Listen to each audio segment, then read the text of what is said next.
confesarles primero que no soy un experto en Shakespeare, soy un ávido lector de Shakespeare, eso es diferente. Obviamente he leído muchas de sus obras, especialmente la obra histórica de Shakespeare me fascina, sus historias sobre los reyes de Inglaterra y algunas sobre el Imperio Romano, Julio César, Tito Andrónico, etc. Pero no soy un experto en Shakespeare, así que de antemano les ruego tengan paciencia si aquí hay algunos eruditos en el tema. Me imagino que muchos de ustedes deban saber mucho más acerca de la obra como tal y de la literatura inglesa de William Shakespeare.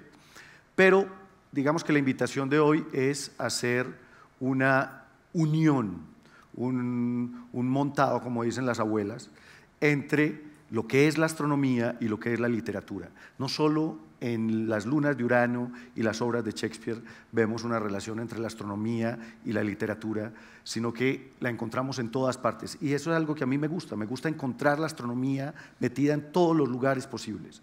Y en muchísimas obras literarias está involucrada la astronomía, desde Homero y la Ilíada y la Odisea, que está repleta de referencias al cielo y a las constelaciones, hasta Cervantes y su Quijote, pasando obviamente por Shakespeare y lo que vamos a ver hoy, además pues de muchas obras modernas que, como les digo, están repletas de astronomía. Entonces, la invitación el día de hoy es justamente a tratar de emparentar estas que son dos pasiones personales, digamos, en lo profesional, obviamente, pues yo soy astrónomo, pero en lo personal, como les decía, soy un fanático lector de la obra de Shakespeare desde hace muchos años. Entonces, se nos ocurrió hablar un poco de algo que ha sucedido en los últimos años, porque vamos a ver que esto es algo muy novedoso, y es cómo, a diferencia de otros objetos celestes,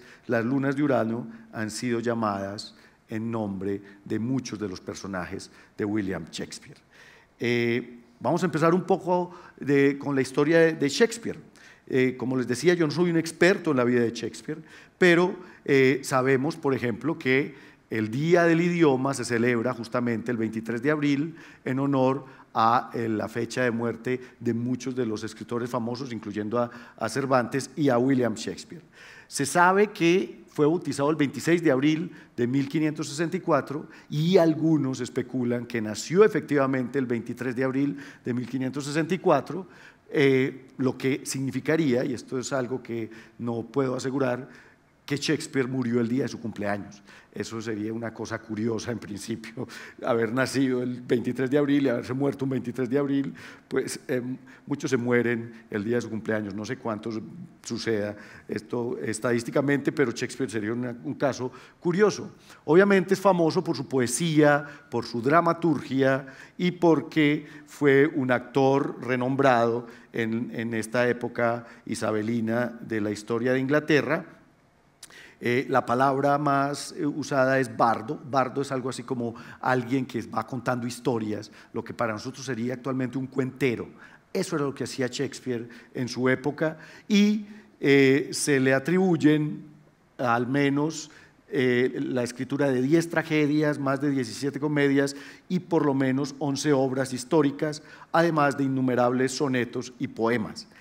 Hay una cuestión interesante sobre digamos, el aspecto literario de Shakespeare. Shakespeare nació en Stratford, en Inglaterra, de una familia, digamos, humilde, fue el octavo hijo en una familia que no era pues de ningún tipo de nobleza, y entonces se ha discutido mucho entre los eruditos acerca de si en realidad fue William Shakespeare quien escribió esta cantidad de obras para teatro y que fueron representadas desde el siglo XVII, incluso desde finales del siglo XVI, y que todavía pues, son famosas para todos nosotros.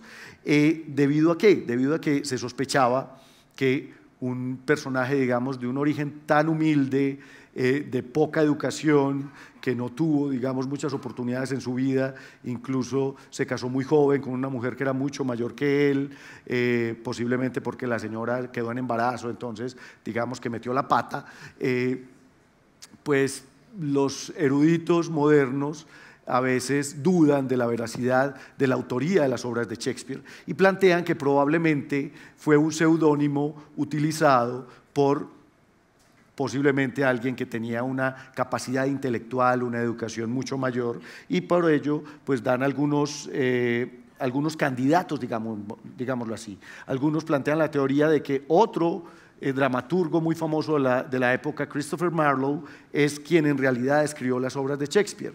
Esto se descarta, digamos, porque Marlowe, de hecho, murió en 1594. Eso significa que no pudo haber escrito obras posteriores a esta fecha. Y no sé si ustedes recuerdan la película de Shakespeare enamorado, y recuerdan que justamente hay un dramaturgo, actor, al que confunden con Shakespeare y que termina siendo asesinado. Ese es Christopher Marlowe. Ahora, también se le atribuyen las obras posiblemente a alguien que sí era un erudito, literato, filósofo de la época, que es Francis Bacon, o posiblemente a un noble inglés de la época de apellido, de nombre Edward de Vere.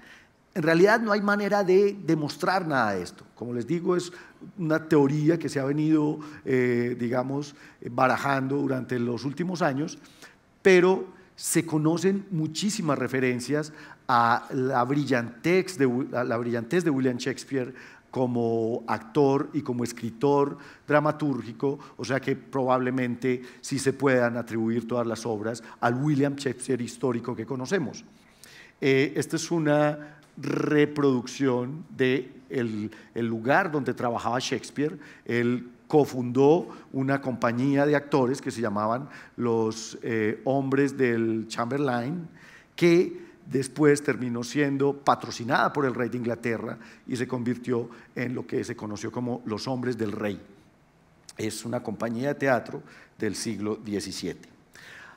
Algunas estadísticas de William Shakespeare. Pues, como les decía, según algunos, nació y murió el 23 de abril, esto significaría que se murió el día de su cumpleaños. Tuvo 7 hermanos y 3 hijos, entre ellos un par de mellizos, que el mellizo hombre murió muy joven, lamentablemente. Hay más de 80 formas distintas de, digamos, deletrear el apellido de Shakespeare. Esa es otra cosa que le ha dado, digamos, interés a la leyenda esta de si en realidad sí es el autor o no, porque el Shakespeare se puede deletrear de muchísimas formas distintas. Sus obras están hechas de un total de más de 884.000 palabras en inglés. Como les digo, escribió más de 37 obras y más de 154 trabajos entre sonetos y poemas. Algo interesante, y es que Shakespeare escribió cerca del 10% de las líneas que han sido referenciadas más veces en el idioma inglés. Entonces, imagínense una sola persona escribir el 10% de lo que millones de personas van a hablar durante toda la historia. Eso es lo que le da importancia dentro del idioma inglés a William Shakespeare. Y básicamente es el segundo escritor más referenciado del inglés. Introdujo por lo menos 3.000 palabras al idioma inglés, o sea, 3.000 palabras que hacen parte del diccionario de, no sé si exista una Real Academia de la Lengua Inglesa, me imagino que sí, en eso soy absolutamente ignorante, pero él introdujo más de 3.000 palabras nuevas. Es algo fascinante. Eso hacen los escritores. Los escritores inventan palabras y esas palabras terminan siendo parte del idioma. Lo hizo Cervantes, lo hizo García Márquez con el español y obviamente lo hizo Shakespeare con el inglés. Y utilizó más de 7.000 palabras dentro de sus obras. O sea, probablemente y estadísticamente se dice que alguien que habla un buen idioma utiliza en promedio unas 1.500 palabras. O sea, cualquiera de nosotros que sea un excelente orador utilizaría, y un excelente escritor también, utilizaría en promedio 1.500. Shakespeare utilizó 7.000 palabras en sus obras literarias. Hablemos de otro William, del otro William al que se refiere esta charla. Y el otro William al que se refiere esta charla, en principio no se llamaba William, se llamaba Friedrich Wilhelm Herschel. ¿Por qué? Porque era alemán. Él nació en Alemania y terminó siendo astrónomo real de Inglaterra. La historia de William Herschel es una historia interesante porque en realidad nació en una familia de músicos en la Alemania del siglo XVIII y muy joven, de unos 17 años, hacía parte de la banda de guerra digamos, de su nación, que en ese momento estaba en guerra justamente. Y entonces, pues, después de una batalla en donde hubo más de 5.000 muertos, etcétera, etcétera, él dijo, no, esto no es lo mío. Además, porque las bandas de guerra en realidad solo llevaban instrumentos, o sea, la banda de guerra en el siglo XVIII era eso, era la que comandaba el ataque y daba el ritmo de la infantería o daba la entrada a la caballería, etcétera, etcétera, pero no estaban armados. Entonces, lo único que tenía William Herschel en el campo de batalla era un tamborcito y un par de baquetas. En realidad, él tocaba el flautín en la banda de guerra y entonces él dijo, no, olvídese, yo aquí no voy a dar más papaya, yo me voy. Y desertó básicamente del ejército y se fue a vivir a Inglaterra. Su educación musical obviamente le permitió conseguir trabajo muy rápido. Se convirtió en el músico oficial de la iglesia de Bath, que es una iglesia que queda cerca de Londres, y entonces ahí básicamente desarrolló su arte musical. Herschel compuso más de 20 sinfonías para orquestas pequeñas y grandes y una cantidad de obras diferentes para clavicordio, para teclado, etcétera, etcétera. Pero lo curioso es que no lo conocemos por su música. Posiblemente, de nuevo, habrán eruditos musicales que conocen muy bien la obra de Herschel, pero yo, en lo personal, lo conozco obviamente por su gran descubrimiento. Y el gran descubrimiento de Herschel es Urano. Construyó probablemente los mejores telescopios del siglo XVIII. Era tan dedicado, tan disciplinado a su trabajo, que pulió lentes durante muchísimos años y con un telescopio de apenas 152 milímetros. Piensen en esto, es un telescopio refractor de 152 milímetros. Eso es algo muy pequeño. O sea, cualquier telescopio comercial actual, los que son astrónomos aficionados, saben que puede tener 114 milímetros. O sea que este era un poco más, unos 4 centímetros más de diámetro. Con un objetivo de 152 milímetros hizo el descubrimiento más famoso y fue el del planeta Urano en una noche de marzo de 1781. En principio, él pensó que se trataba de un cometa. Y hay muchas evidencias de que muchísimo antes muchos otros astrónomos habían observado Urano también.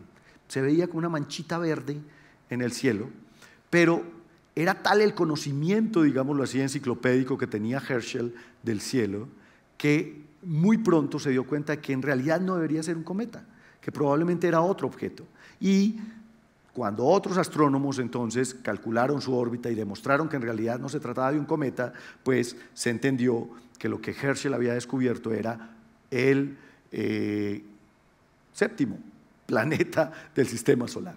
Para la época, obviamente, ya se conocían hasta Saturno, pero el telescopio permitió el descubrimiento de Urano. En principio no se llamaba Urano. Como Herschel vivía en Inglaterra y para la época el rey de Inglaterra era Jorge III, y para la época el pobre Jorge estaba medio deprimido porque acababa de perder su colonia más grande y más importante, que se llama los Estados Unidos de América, justo después de que se independizaron de Jorge III en 1776, esto fue en 1781, pues qué mejor regalo para el rey que entregarle un planeta. Entonces, perdió Estados Unidos, yo le regalo un planeta. Y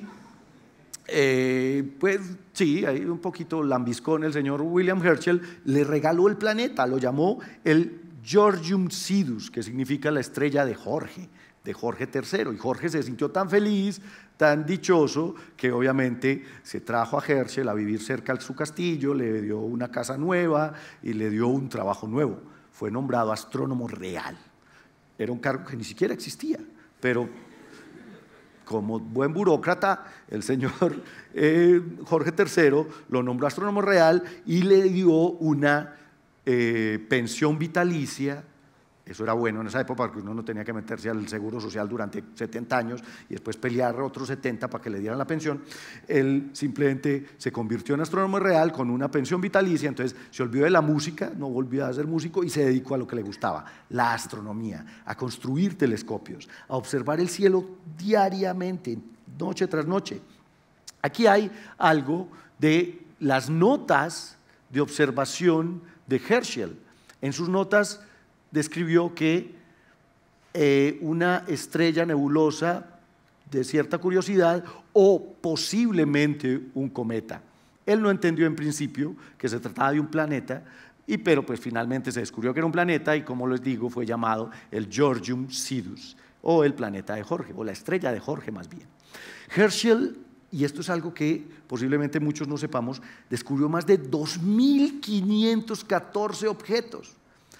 Para los astrónomos es muy famoso el catálogo de Messier, y el catálogo de Messier tiene 104.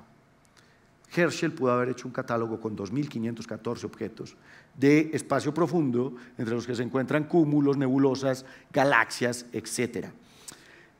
El planeta se llamó el Georgium Sidus hasta muy entrado el siglo XIX. Apenas en 1850 empezó a aparecer con el nombre de Urano. El nombre de Urano realmente fue propuesto primero por los astrónomos franceses. Siempre había una guerra y un celo ahí entre los astrónomos ingleses y los astrónomos franceses. Y los astrónomos franceses eran brillantes, Lalande, Laplace, etcétera, etcétera. Pero finalmente fue un astrónomo inglés, John Couch Adams, que además es famoso por haber calculado la posición de Neptuno, quien le dijo a la astronomía inglesa: hombre, aceptemos finalmente que el planeta se llame Urano, es que es complicado eso de tener un montón de dioses y que el séptimo planeta sea Jorge. Pues sí, Marte, Júpiter, Saturno, Jorge, eso no suena bien. Entonces, era lo que aparecía en los almanaques náuticos, que eran calculados, las efemérides astronómicas eran calculadas por el observatorio de Greenwich. Entonces, obviamente, ellos en su orgullo inglés siempre llamaron a Urano el Georgium Sidus hasta 1850. O sea que durante 70 años tuvimos un planeta que se llamó Jorge. Ahora tenemos un asteroide que se llama Jorge. Las primeras lunas de Urano fueron descubiertas básicamente por Herschel en 1787. Descubrió a Titania y Oberon, aunque todavía no los nombró. Y después de construirse lo que se llamó el Titán de Herschel, este era el telescopio refractor más grande del mundo de la época, descubrió Encelado y Mimas en Saturno en la primera noche de observación. Eso debe ser genial. Ustedes imaginan uno construir un telescopio, ponerlo la primera noche y ¡tan! 2 lunas en Saturno. Eso es bueno. Eso es ser, sí, en Saturno, descubrió en Urano, pero en este caso estoy hablando de Encelado y Mimas, que fueron descubiertas en Saturno por Herschel en la primera noche de observación. ¿De dónde vienen los nombres de las lunas? ¿De qué se trata esta idea de ponerle nombres a las lunas? Pues obviamente le hemos puesto nombres a los objetos celestes desde hace miles de años. Los planetas fueron llamados con el nombre de dioses, pues porque eran especiales, ellos se mueven entre las estrellas, y históricamente las primeras lunas que se descubrieron alrededor de otros planetas, pues se les dieron otros nombres. Por ejemplo, cuando Galileo descubrió las lunas de Júpiter, Io, Europa, Ganímedes y Calisto, las llamó las estrellas Medici, también eran lambisquetas, porque le estaba, pues obviamente, ofreciendo su descubrimiento a su patrocinador, que era el conde de Medici. Pero finalmente lo que se ha hecho y lo que se ha tenido, digamos, por tradición, es nombrarlos con personajes de la mitología que estén relacionados con el planeta. Por ejemplo, Io, Ganímedes, Europa, Calisto, si todos, bueno, o si algunos recuerdan algo de la mitología greco-romana, porque estos son nombres tomados del griego y luego latinizados. Júpiter es Zeus, y todos ellos o ellas fueron amantes de Zeus. Zeus era el dios más sinvergüenza que había. El hombre tenía novias, novios del que se enamoraba, él no le importaba si era muchacho o muchacha, se los llevaba al Olimpo, tenía un montón de hijos con humanas, pues ahí está Hércules, que era hijo de Zeus, Perseo, que era hijo de Zeus, Aquiles, que era hijo de Zeus, bueno, no sé, habían un montón. Y entonces normalmente las lunas se llamaban con nombres relacionados con el planeta.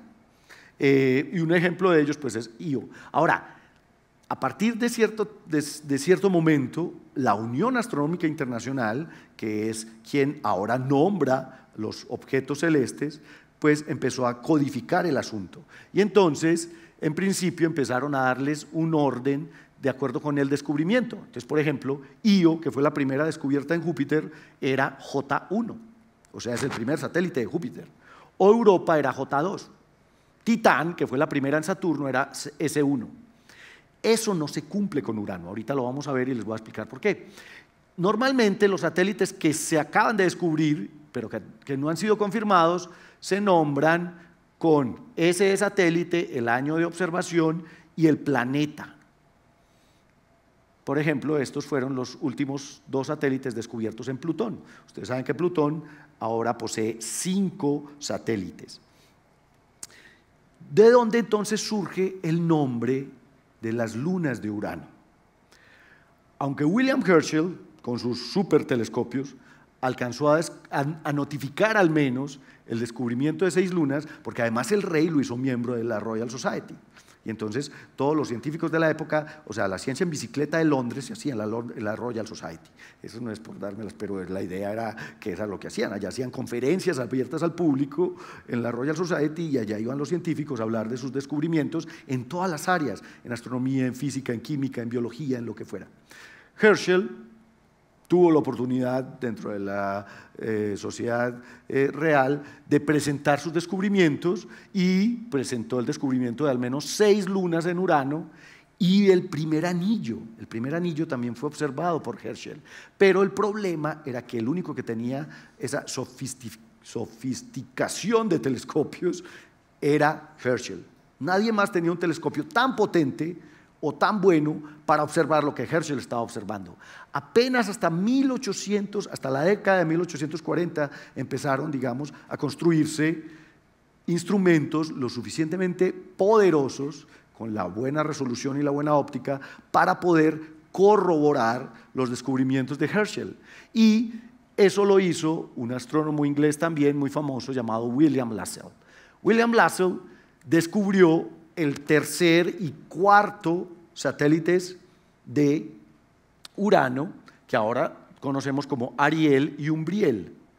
Ahora, y redescubrió, digámoslo así, a Titania y a Oberon, que fueron los 2 primeros satélites que había nombrado Herschel. Y entonces Lassell se tomó el derecho de numerarlos. Entonces, de esa manera, aunque Titania y Oberon fueron los primeros descubiertos por Herschel, no tienen el número 1 y U2, sino que Lassell puso el 1 a Ariel, que fue el primero que él descubrió, y el U2 a Umbriel, que fue el segundo. Por eso Titania y Oberon tienen el U3 y el U4. Entonces, miren, solo hasta ese momento habían 4 lunas en Urano, muy, muy débiles, muy difíciles de ver. Ahora, quien heredó, digamos, el derecho a nombrarlas, porque quien descubre un objeto es el que tiene derecho a nombrarlo. Eso ya lo conocemos nosotros con la historia del asteroide.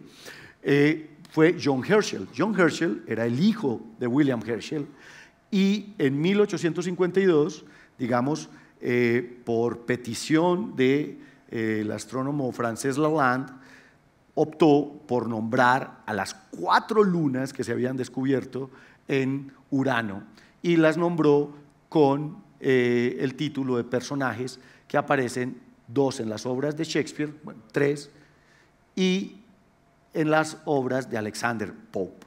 Vamos a ver cuáles son. Las lunas de Urano. Esta es una imagen bellísima del telescopio espacial en donde vemos algunas de las lunas de Urano. Sabemos que Urano está inclinado 98 grados, lo que significa que desde la Tierra en realidad vemos el polo sur de Urano. Este es el polo sur de Urano, o sea que Urano siempre nos está mostrando la cola. Y el ecuador de Urano pues es básicamente perpendicular a nosotros, y aquí vemos algunas de las más brillantes y que están más cerca, de hecho, del planeta. Les voy a mostrar muy rápidamente una animación donde podemos ver la rotación de las lunas de Urano. Estas son las 5 más brillantes y principales que ahorita vamos a nombrar, pero la mayoría de ellas apenas fueron descubiertas en los últimos 20 años. Ahí empiezan a aparecer las chiquitinas.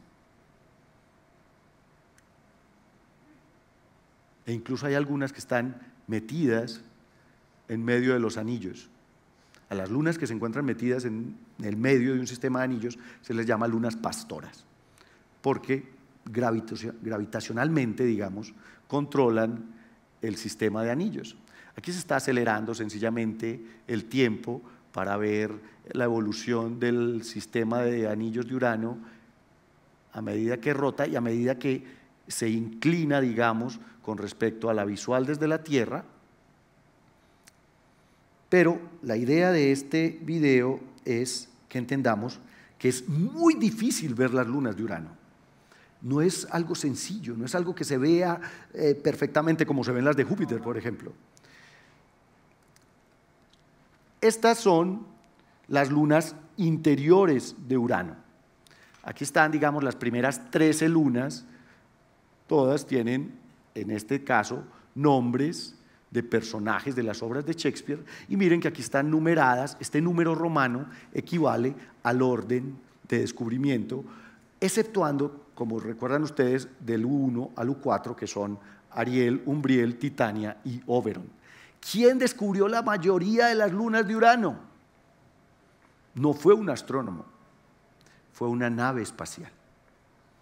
El Voyager 2, que es la única nave espacial que ha alcanzado los planetas gigantes helados en el exterior del sistema solar, fue quien descubrió la mayoría de las lunas de Urano, porque desde acá no son visibles, son muy pequeñas, muy débiles, y entonces tuvimos que mandar una nave espacial hasta allá para que tomara fotografías y voilà, descubriera, por ejemplo, a Cordelia, a Ofelia, a Bianca, a Cresida, a Desdémona, a Julieta, a Porcia, a Rosalinda, a Belinda, a Pértida y a Puck. En 1986, justamente, cuando llegó y tomó las fotografías directamente. Otras lunas pequeñas han sido descubiertas a partir de imágenes de infrarrojo, a partir de tránsitos, por ejemplo, de estrellas a través de los anillos, o de tránsitos de las mismas lunas a través de los anillos de Urano. Y en este caso, este es el caso de Cupido, por ejemplo, que es la última, miren. Cupido es la número 27, descubierta apenas en el 2003 por estos astrónomos Showalter y Lissauer, y MAV, también descubierta en 2003 por Showalter y Lissauer. Estas son las lunas interiores, están dentro de la órbita de las lunas principales. Estas son las lunas principales de Urano. Permítanme un segundo. Bueno, aquí se nos tapó un poco aquí solo tengo 4, vamos a ponerlas bien. Estas cosas siempre suceden. Ese es el problema de pelear con la tecnología. Ahí están. Entonces, como les decía, están las descubiertas por Herschel en 1787, y que son las más grandes, de hecho. Está Titania, con un diámetro de 1.577 kilómetros, y está Oberon, con un diámetro de 1.522. Miren que Titania y Oberon no son la 1 y la 2, son la 3 y la 4. Y están Ariel y Umbriel, que en tamaño son las que le siguen, descubiertas por William Lassell en 1851, con 1.158 y 1.170 kilómetros de diámetro. La quinta apenas fue descubierta en 1948, descubierta por un astrónomo también muy famoso, que es de apellido Kuiper. ¿Recuerdan a Kuiper? El del cinturón de Kuiper. Este señor descubrió a Miranda, que es la Urano 5, que tiene un diámetro de unos 472 kilómetros. Después de esto, hasta 1986, no habíamos descubierto ni una sola luna de Urano. Y finalmente están las otras chiquitas que han sido descubiertas últimamente, que también tienen todos nombres de las obras de Shakespeare. En este caso son lunas pequeñas, irregulares y retrógradas, la mayoría de ellas, excepto Margaret. Todas las demás, Francisco, Calibán, Estéfano, Trínculo, Sícorax, Próspero, Estebos y Ferdinand, tienen órbita retrógrada. ¿Qué significa órbita retrógrada? Normalmente, las 5 lunas principales se formaron en el disco de acreción protoplanetario de Urano. Entonces, estas orbitan básicamente en el plano ecuatorial y en el mismo sentido en el que rota Urano. Estas no, estas orbitan en otras direcciones y con otras inclinaciones.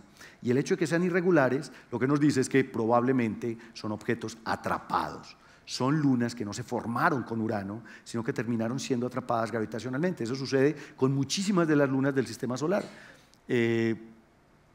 Aquí vemos una imagen del telescopio espacial, con el cual también se han hecho descubrimientos, por ejemplo, Francisco y Próspero, y Ferdinando, que se deben a estos señores Holman, fueron descubiertas a partir de la utilización del telescopio espacial. Obviamente, el telescopio espacial nos dio una facilidad inmensa de observar las lunas más pequeñas de Urano.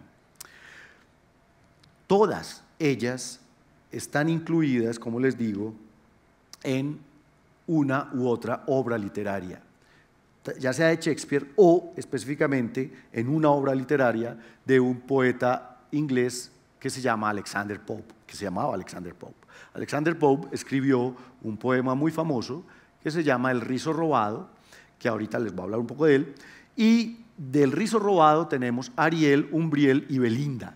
Son 3 de los nombres de las 27. Los otros 24 personajes, bueno, también hay un personaje de Shakespeare que se llama Ariel, lo vamos a ver, pero los otros 24 personajes se encuentran en las obras de William Shakespeare. La mayoría de ellos del Sueño de una noche de verano, como Titania, Oberon y Puck, o de La Tempestad, que es otra de las obras famosas de Shakespeare, en donde se encuentran Ariel, Miranda, Calibán, Sícorax, Próspero, Estebos, Estéfano, Trínculo, Francisco y Ferdinand.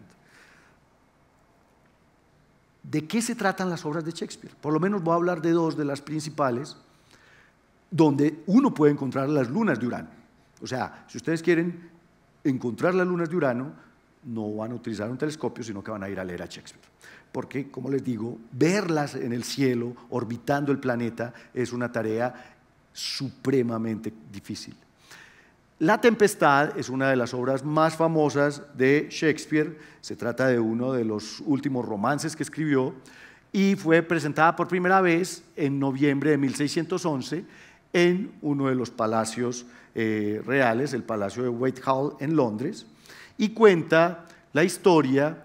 Normalmente Shakespeare hacía parodias, digamos, de la nobleza, pero aparte de sus obras históricas de la realeza inglesa, en sus tragedias y en sus comedias, normalmente utilizaba nobleza de otros lugares. En Italia, como es el caso de Romeo y Julieta y los príncipes de Verona, etcétera, etcétera, o de Atenas, de otros lugares. En este caso, la Tempestad cuenta la historia de Próspero, que es el duque de Milán, cuyo trono fue usurpado por su hermano Antonio, y básicamente Antonio le roba el trono a Próspero y lo expulsa de Milán. En realidad él quería que lo desaparecieran, pero pues digamos que Próspero tenía muchos amigos, entonces finalmente lo que logró fue salir en una barca con su hija de 3 años y terminar exiliado en una isla. En esta isla Próspero pues se dedicó a la magia, a leer sobre magia y a conectarse con los espíritus. Terminó siendo un mago muy poderoso y terminó teniendo espíritus, digamos, a su servicio, y él es el que causa una tempestad en el momento en que el rey de Nápoles y el duque de Milán, su hermano, andan por ahí cerca de la isla y terminan todos naufragando en la isla, y pues básicamente terminas contando una historia que se sucede en la isla de Próspero. Miranda, que es una de las lunas de Urano, es la hija de Próspero. Igualmente Ferdinand, que es el príncipe de Nápoles, también es una de las lunas de Urano. Aquí vemos una un óleo de Angélica Kauffman de 1762, donde se representa a Miranda y Ferdinand, y aquí está Próspero en la cueva en la que vivían en la isla.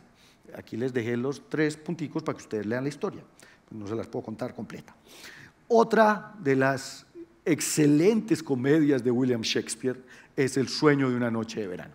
Se dice que fue escrita con motivo de la conmemoración de una boda de la realeza inglesa entre el señor Sir Thomas Berkeley, que Berkeley era uno de los condados importantes de la corona inglesa, y de la señora Elizabeth Cary en febrero de 1596. Como se trataba de una boda, pues a Shakespeare se le ocurrió, digamos, satirizar la idea de una boda y de unos amantes. Entonces, básicamente, la historia acontece alrededor de la celebración de la boda entre el Teseo, que es príncipe de Atenas, e Hipólita, y algunos de los miembros de la corte que están enamorados. Hay un par de parejas ahí que están enamorados entre ellos, y finalmente, pues todo sucede en un bosque en donde se aparecen las hadas, entre ellas, obviamente, el rey de las hadas, que es Oberon, y la reina de las hadas, que es Titania. De hecho, esta es una pintura famosa de Joseph Noel Paton, un estudio para una pintura. Normalmente muchos de los pintores famosos hacen primero un boceto, y el boceto termina siendo más caro que la obra, o finalmente no hacen la obra y se quedan con el boceto. En este caso, este es el estudio para la disputa entre Oberon y Titania, que fue pintado en 1849. Entonces, como les digo, alrededor del bosque hay hadas y hay espíritus, etcétera, etcétera, que terminan enredando la cosa entre todos estos amantes, pero como siempre es una comedia, digamos, el final es un final feliz. De nuevo, esta es una invitación a que lean Sueño de una noche de verano. Estos son los principales satélites de Urano, y estas son imágenes reales tomadas por el Voyager llegando al planeta. Puck fue descubierto por el Voyager. Puck nunca había sido observado. Miren el tamaño de Puck. Este es el tamaño, digamos, real de las lunas. Obviamente estas son fotografías a medida que la nave se acercaba a la luna, y aquí algunas todavía después de haber pasado, sobrevolado la luna. Aquí está Miranda, Ariel, Umbriel, Titania y Oberon. Es muy curioso el hecho de que Miranda no había sido descubierta antes, fue descubierta por Kuiper en 1948, pero obviamente es increíble cómo Lassell fue capaz de ver a Umbriel, pero en cambio de eso no descubrió a Miranda. Posiblemente se trate de un problema del albedo. Las lunas de Urano tienen un hemisferio que es muy oscuro y otro que es muy claro. Hay una luna muy famosa en Saturno, que es Japeto, que le sucede algo parecido. En el caso de Japeto es porque uno de los hemisferios de Japeto se llena de material emitido por otras de las lunas, posiblemente por Encelado. En el caso de las lunas de Urano, lo que sucede es que la mayoría de ellas están inmersas en el campo magnético del planeta. Y el campo magnético del planeta, digamos, como está inclinado con respecto al viento solar, pues genera una cantidad de flujo de partículas cargadas, eso simplemente es plasma, y esas partículas cargadas golpean a las lunas, digamos, por el lado por el que ellas están orbitando. Entonces, ese golpeteo permanente de plasma sobre la superficie de las lunas hace que se oscurezcan por un cierto lado. De hecho, y eso sucede cada 42 años, el periodo orbital de Urano es de 84 años. Entonces, cada 42 años, Urano cambia de polo, digámoslo así. Ahora estamos viendo el polo sur, pero en 42 años vamos a estar viendo el otro polo de Urano. Y eso también significa que vamos a estar viendo otros hemisferios de las lunas de Urano. En este caso, pues, estos son los hemisferios que alcanzó a captar el Voyager, del cual les voy a mostrar muy rápidamente una modelación de su acercamiento al planeta. El Voyager 2 se acercó a Urano, como les digo, en 1986, después de haber pasado por Júpiter y por Saturno, y justo antes de viajar hacia Neptuno. Alcanzó Neptuno en 1989 y después de esto salió del sistema solar y ahora sabemos está saliendo, digamos, de la heliosfera, la heliopausa, que es el extremo más exterior de, digamos, el efecto del Sol. Esto es una simulación, pero aquí podemos ver a Urano con sus anillos y las lunas más grandes hacia las cuales se acercó el Voyager 2.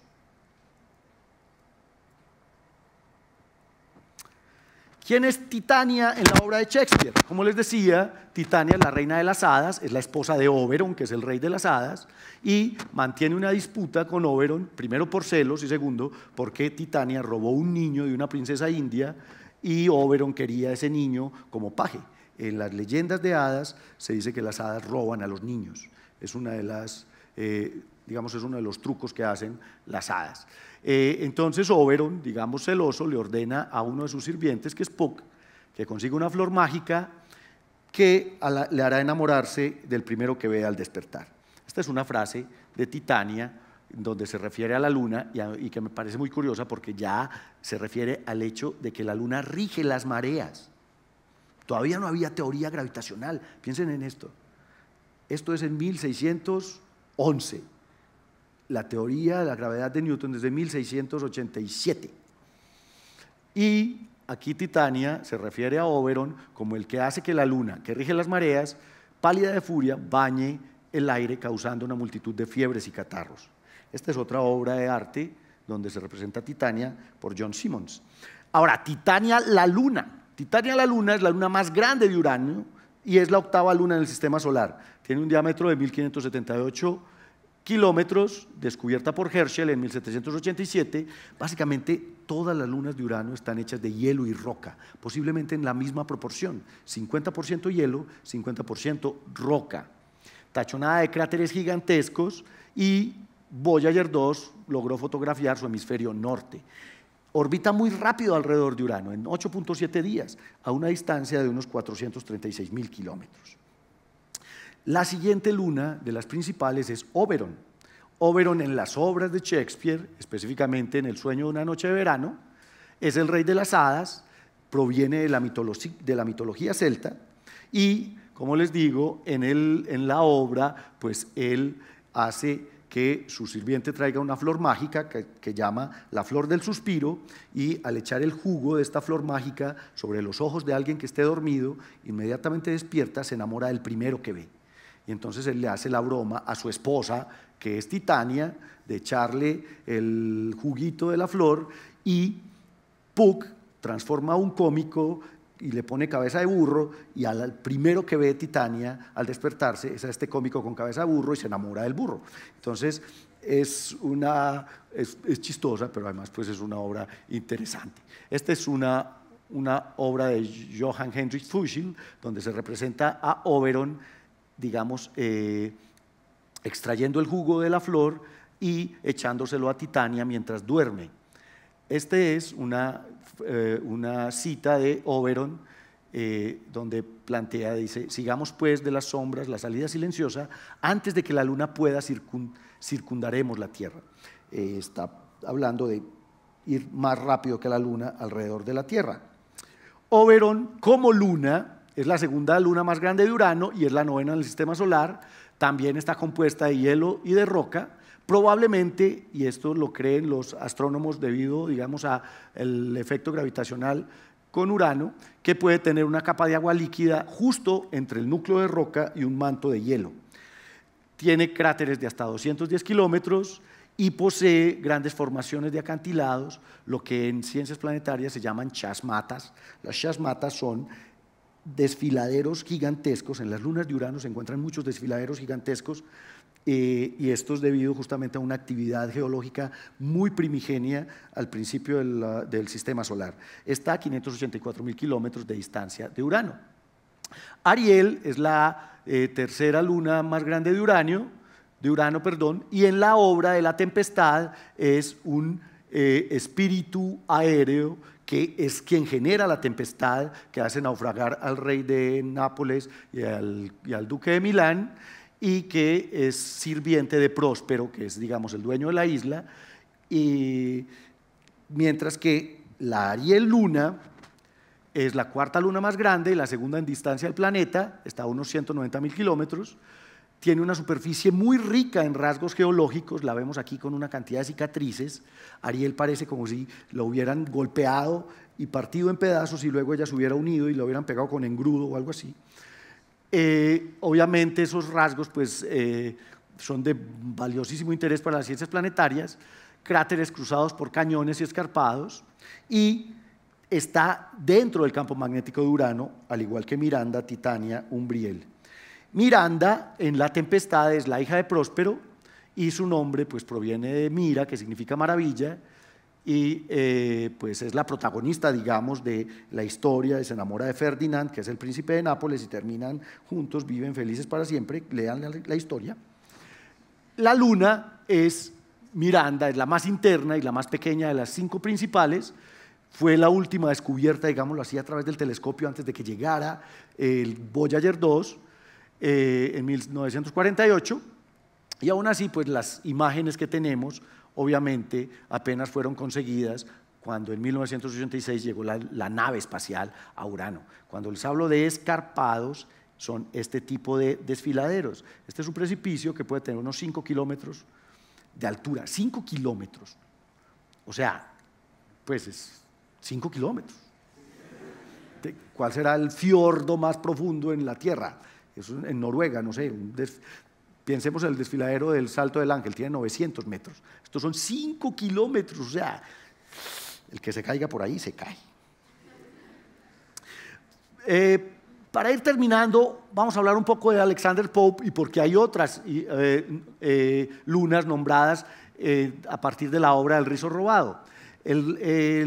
Alexander Pope fue uno de los más grandes poetas del siglo XVIII y esta obra está basada en un hecho real entre una pareja de nobles ingleses, de 2 familias católicas, que le fue contada a Alexander Pope, en el cual un señor que estaba enamorado de una señora, el Lord Pett, estaba enamorado de Arabella Femor, le robó un pequeño rizo de cabello. Y usted no se imagina la que se armó. Pues esto fue a la corte y todo, y el tipo lo iban a ahorcar. O sea, se armó un despelote entre las 2 familias, Montescos y Capuletos, peor que el de Romeo y Julieta, porque el señor se le robó un pedacito de cabello, por eso se llama el rizo robado. Pope convirtió esta anécdota en un poema famoso y le dedicó el poema a la señora Arabella, a la quien le robaron el cabello. 3 lunas de Urano tienen nombres de la obra: Belinda, Umbriel y Ariel. Umbriel es la 5ª luna principal de Urano, proviene de Umbra, que significa sombra, es posiblemente una de las más oscuras, está saturada de cráteres y es una de las superficies más antiguas del sistema solar. A través de observación en infrarrojo hemos descubierto de nuevo que Umbriel, está compuesta básicamente de hielo y de roca. Otras obras que se pueden encontrar y otras lunas que se pueden encontrar dentro de las obras de Shakespeare: Cordelia del Rey Lear, Ofelia en Hamlet, Bianca de la Fierecilla Domada, Créssida en Troilo y Cressida, Desdémona, Julieta y Mav, Portia, Rosalinda, Margaret, Pértida y Cupido. Estas son las obras de Shakespeare donde ustedes pueden encontrar estos nombres de las lunas de Urano. Finalmente, les voy a leer las últimas líneas de La Tempestad a modo de despedida, igual que lo hacían en las obras de Shakespeare. De este encanto libradme con vuestro aplauso. Vuestro aliento hinche mis velas o fracasará mi idea que fue agradar. Sin dominio sobre espíritus o hechizos me vencerá el desaliento si no me alivia algún rezo tan sentido que emocione al cielo y excuse errores. Igual que por pecar rogáis clemencia, libérenme también vuestra indulgencia. Muchas gracias.